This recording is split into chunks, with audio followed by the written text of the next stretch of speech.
Olivia entered the attorney's office, feeling the weight of judgmental stares following her every move. At 17, with dark skin, natural curly hair, and simple clothes, the elite family had already decided she didn't belong among them. Who let the cleaning lady into the meeting? Alexander Bennett, nephew of the late businessman William Bennett, remarked loudly. His comment met with stifled laughter. Olivia remained motionless, her eyes fixed on the empty chair in the center of the room. Sophia, with her excessive jewelry and designer dress, didn't even bother to lower her voice. It must be another one of my brother's social cousins. She probably came to ask for a donation.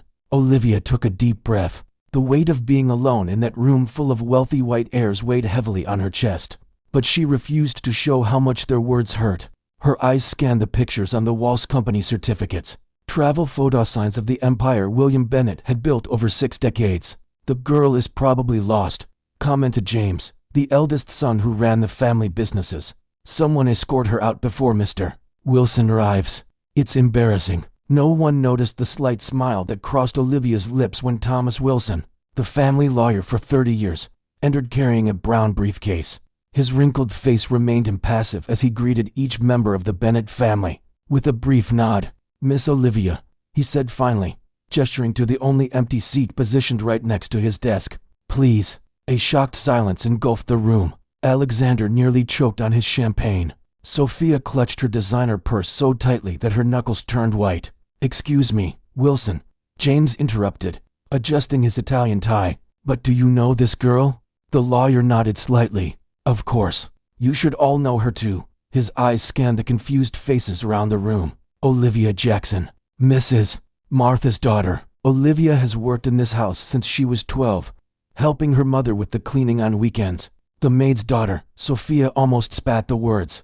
What is she doing at a private family reading of a will? Olivia finally sat down, her posture straight, her face serene despite the growing hostility. She had promised herself she wouldn't cry, no matter what they said, not after everything she had been through. Thomas Wilson opened his briefcase meticulously. "We are all gathered here for the reading of the final will of William Bennett," he announced formally, deceased 3 weeks ago after a battle with cancer.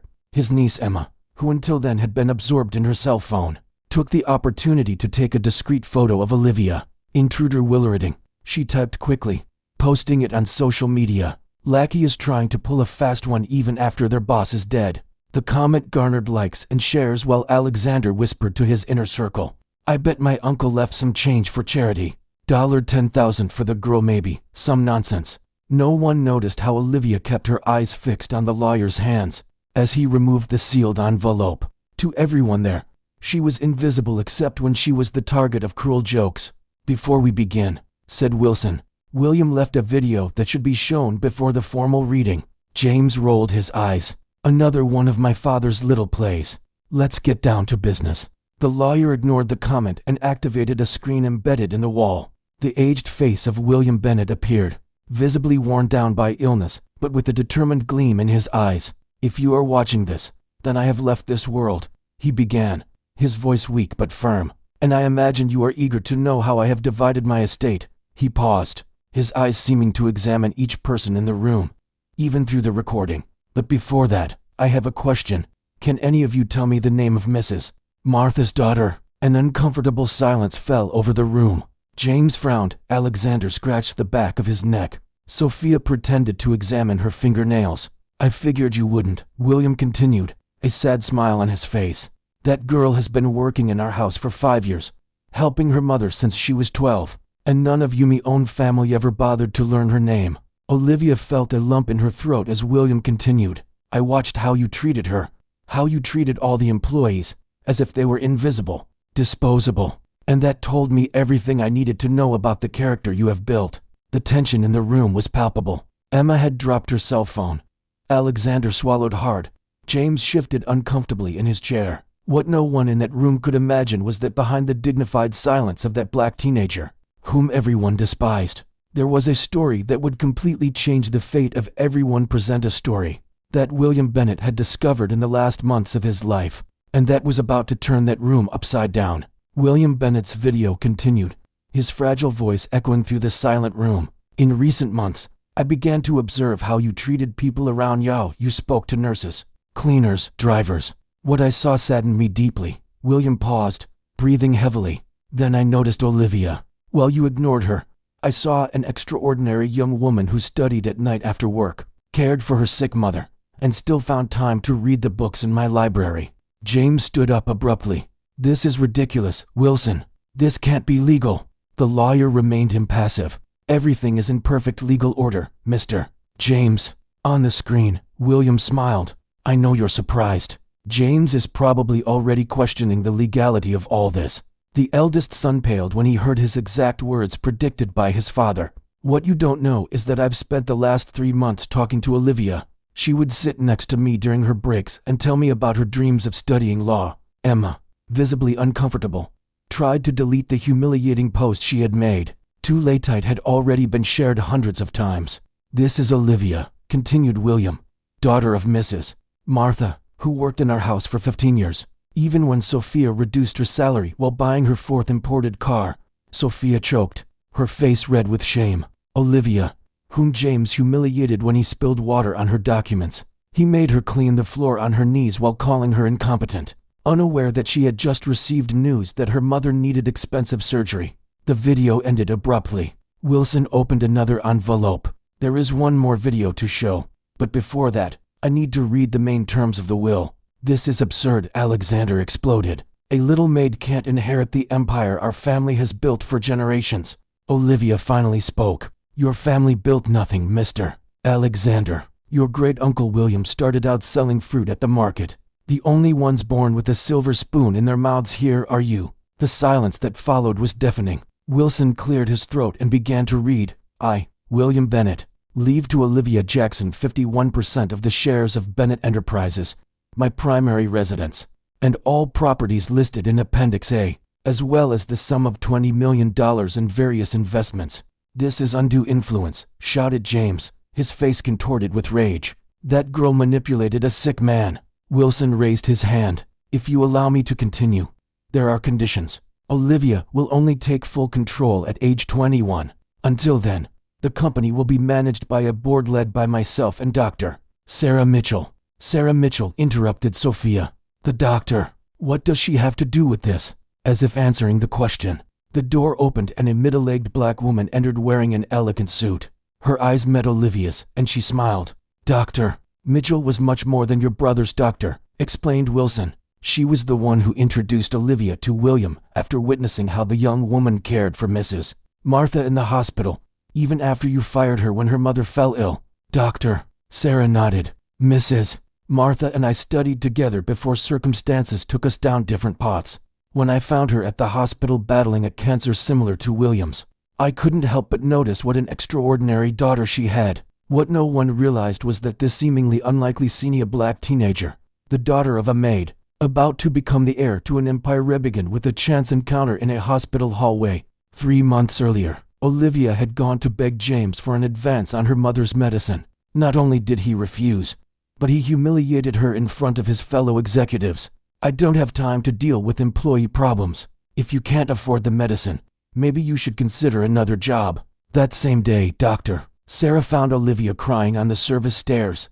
Upon hearing her story, the doctor made a decision that would change everyone's destiny, to take the young woman to meet her other patient, the powerful William Bennett. There's one more video, announced Wilson, inserting another flash drive. William asked that it only be shown if there was a dispute. On the screen, William appeared frail but determined. If you are watching this video, it means that my family is contesting my decisions. I am in full possession of my mental faculties. I made these arrangements after months of observation and recorded conversations that document the behavior of each one of you. He paused to breathe. Olivia did not manipulate me. On the contrary, she initially refused my offer. It took a lot of persuasion to convince her to accept. As for my decision, look in the mirror. You are not my heirs because of what you have built, but because of the accident of birth. The screen showed a series of short videos. James yelling at employees, Sophia firing Mrs. Martha, Alexander ridiculing an elderly driver, Emma making racist comments. Each scene was like a slap in the face to those present. William had systematically documented the daily cruelty practiced by his family. What makes this moment even more extraordinary, said Dr. Sarah, placing her hand on Olivia's shoulder, is that William wasn't just building a case. He was giving Olivia something much more valuable than money: the power to change the system. What the Bennett family didn't realize was that this humiliated teenager had demonstrated a quality that William had sought in vain among his relatives: genuine compassion. For when William offered Olivia complete revenge against her oppressors, she hesitated, not out of fear, but because she had a much more ambitious vision than simply punishing the guilty. "I don't just want to see them lose," she had confessed to William during one of their long nighttime conversations. "I want them to understand what they did." It was this response that sealed the fate of the Bennett empire, placing it in the hands of someone who saw beyond immediate revenge: Amin, who understood that true power lies not in humiliating others, but in transforming them.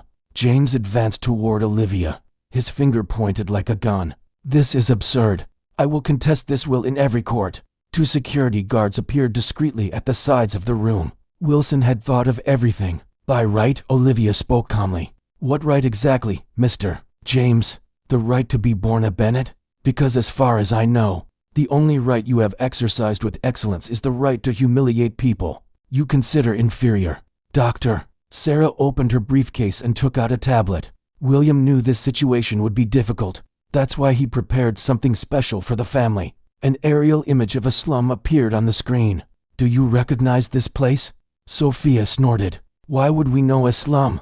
"Because your family owns it," Sarah replied. "Or rather, it did. These lands were secretly purchased by William's grandfather 70 years ago, when he displaced 200 families to build the company's first shopping mall." "Doctor," Sarah continued, "the properties listed in Appendix A are not mansions or luxury apartments.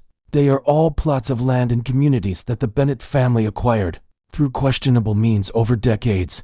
"And what does that have to do with anything?" hissed Alexander. Olivia finally smiled. "It's simple. Those properties are now mine, and I've already signed the documents transferring them back to the families who live there, free of charge." The room exploded in shouts. James knocked over a chair. Emma was crying openly. "You don't understand," Olivia continued. "I don't want your money. I want justice. And justice means returning what was unjustly taken." Wilson cleared his throat. "There's more. The transfer of the company's shares to Olivia has already been registered. Her first act as majority shareholder was to approve a compensation package for all employees who were unfairly dismissed in the last 10 years. That will ruin the company," James shouted. "Years of work destroyed by stupid revenge." "It's not revenge," Olivia replied. "It's reparation. There's a fundamental difference." "Doctor." Sarah turned on the television in the living room. A live news report showed dozens of former employees being called back, receiving severance pay, some crying with emotion. "This is happening right now," Sarah explained. "We planned everything to coincide with the reading of the will. You destroyed us," Sophia whispered, her face contorted with rage. Olivia stood up and walked to the window. "The Bennett empire is not being destroyed, Mrs. Sophia. It is being transformed. Its market value will probably fall for a few months, but it will recover. The difference is that now the profits will be distributed fairly." "You don't have the experience to run a conglomerate of this size," James challenged. "In less than a year, you'll be begging us for help." "You're right, I don't have experience. That's why I won't be running anything." Wilson pressed a button, and the doors opened. 5 people entered: 3 women and 2 men, all dressed in simple work clothes. "Meet the new board of directors of Bennett Enterprises," Olivia announced. "Former employees whom your father fired when they tried to form a union. People with decades of practical experience and innovative ideas that were ignored because they came from below." A gray-haired man stepped forward. "Hello, Mr. James. Remember me? Michael Carter. I worked in the finance department for 25 years until I was fired for suggesting a profit-sharing plan for employees." "This is insane," Alexander shouted. "You can't give the company to these people."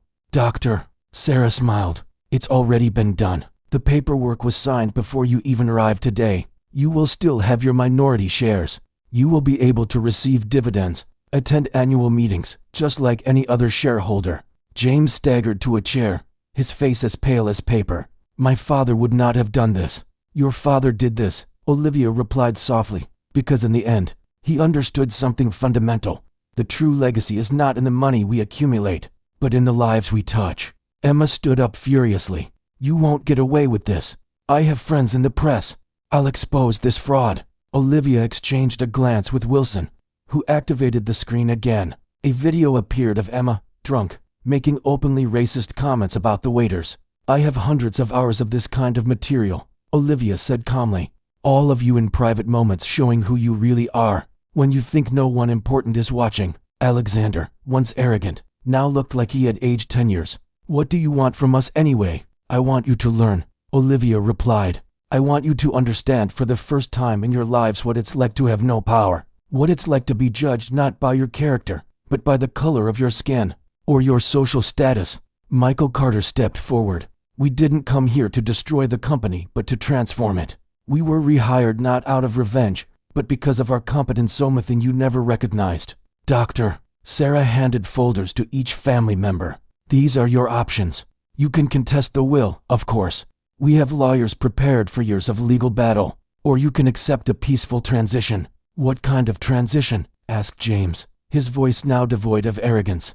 "You keep your homes and a monthly income," explained Wilson. "In exchange, you participate in a social awareness program, volunteer work in the communities your family exploited. Diversity and inclusion courses a full year seeing the world through different eyes." "And if we refuse?" Sophia challenged, though her tone already betrayed defeat. Olivia stepped forward, her eyes meeting Sophia's without anger, only determination. "If you refuse, that's fine. There is no punishment, only natural consequences. The videos will be released, the lawsuits will continue. Your names will be publicly associated with the legacy of exploitation." That William wanted to correct. The silence that followed was profound. One by one, the members of the Bennett family realized that they were not just facing a teenager, but a much greater transformation. James, still resisting, muttered, "This won't work. You're just a girl. This empire will crumble in your hands." Olivia smiled with genuine compassion. "You still don't understand. It was never yours to begin with, and it's not mine now. It belongs to everyone who built it brick by brick, day after day." She turned to the window, watching the world outcity a world that would never be the same after that day. What the Bennett family could not yet understand was that this teenager was not just executing a perfect plan for revenge. She was starting a silent revolution that would spread far beyond that room, reaching institutions that had perpetuated the same pattern of social injustice for generations. While the powerful trembled, something extraordinary began to blossom in marginalized communities. Hope not from empty promises, but from concrete actions that, for the first time, placed power in the hands of those who had always been invisible. 6 months have passed since that fateful reading of the will. The headquarters of Bennett Enterprises, once a temple to elitism, now houses a community center on the ground floor where young people from the outskirts receive free classes in entrepreneurship, technology, and civil rights. Olivia walked through the corridors, greeting employees by name, a practice that William had tried to institute, but which his family never adopted. The walls, once decorated with expensive paintings by European artists, now displayed works by local artists from marginalized communities. Last quarter's profits were up 12%, reported Michael Carter, now chief financial officer. The employee profit-sharing program has been a success. Productivity is at an all-time high. Olivia smiled. And the housing project on the former estates? 300 families have already received definitive deeds, replied Dr. Sarah, who coordinated the social responsibility program. The worker cooperatives will begin operating next month. What most surprised outside observers was how Olivia navigated that corporate world with the ease of someone who had always belonged there. Even though she was only 17 and in her last year of high school, she devoted 4 hours a day to the company, leaving operational decisions to the board, but keeping the strategic vision firmly under her control. The rest of her time was divided between her study snow at a private school, where she had a full scholarship offered by the foundation she had created, and caring for her mother, Mrs. Martha, who was finally receiving proper medical treatment, in a cafe in the city center. James watched from afar the new billboard for Bennett Enterprises. The slogan "Building a Fairer Future" was emblazoned next to a photo of Olivia and the new diverse board of directors. His expensive suit had been replaced by simple clothes. His luxury car had been sold to pay off debts. He was the only one of all the Bennetts who had refused Olivia's offer too. Proud to accept the social awareness program, he preferred to fight in court and lost every case while watching his reputation be destroyed. By the videos William had carefully collected over the years, James's cell phone vibrated. It was a notification, administrative assistant position, social reintegration program. He had hit rock bottom, considering working for the company he once considered his rightful place. On the same sidewalk, Emma was carrying materials for an anti-racism education course. After the disaster of her post humiliating Olivia, which went viral in a negative way, destroying her career as an influencer, she was the first to accept the awareness program. James, she called hesitantly. He looked up, ashamed. The program isn't as bad as it seems, she said. In fact, it's been transformative. Olivia doesn't want to destroy us. She really wants us to learn. The tears James had been trying to hold back finally flowed. At the company headquarters, Olivia was leading a meeting with international investors interested in the new socially responsible business model she had implemented. Journalists waited in the lobby for an interview about the success story that was already being studied in universities. I don't understand, commented one of the French investors. Why not punish that family completely? They treated you horribly. Olivia smiled serenely. Because true transformation doesn't come from punishment, but from understanding. They needed to understand the world beyond their privileges. Some are already learning, and those who refused your offer, like James, sometimes, Olivia replied. People need to hit rock bottom to finally look up. Just today I received a message. He's considering the reintegration program. No one in the room knew that Olivia's real plan had never been revenge. When William offered her complete control to punish his family as she saw fit, she hesitated. I don't want a world where we just swap who has the power to oppress, she had told the dying businessman. I want to transform the system itself. In his final days, William understood that he had found not only an heir to his fortune, but to his deepest value zones, that his own family had never embraced. On the one-year anniversary of the new Bennett Enterprises, Olivia inaugurated the William Bennett Institute for Social Equity. In the audience, among scholarship students and new employees, were Sophia, Alexander, and surprisingly, James, still uncomfortable in his intern uniform from the reintegration program, but present nonetheless. Prejudice, Olivia said, is not overcome simply by exposing the prejudiced. It is overcome when we transform structures and offer people the opportunity to see beyond their bubbles. As she spoke, Mrs. Martha watched proudly from the front row, her cancer in remission, her future ahead of her, and the certainty that her daughter had turned humiliation into revolution. What no one could have predicted when Olivia walked into that room was that the humiliated teenager wasn't just inheriting a company. She was starting a movement that community by community, company by company will change the meaning of power and privilege in society.